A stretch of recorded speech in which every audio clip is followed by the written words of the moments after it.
Wagwan everyone, welcome to Cooking with Kunji.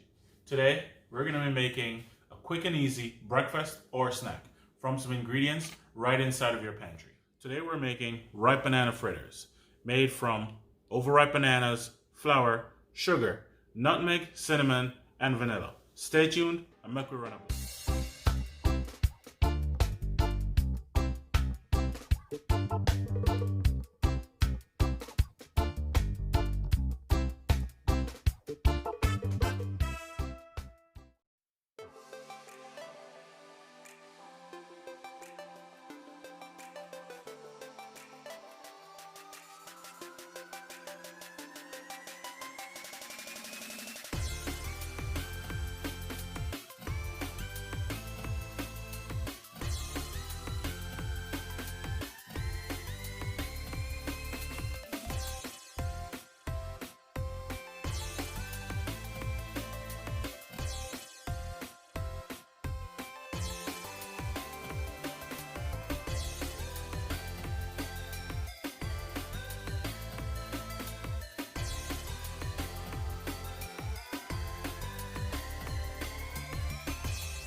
Thank you for watching our video today.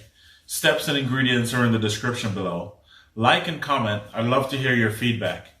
Cook and share any one of these videos and tag me on Instagram. Subscribe for more content like this. See you in the next one.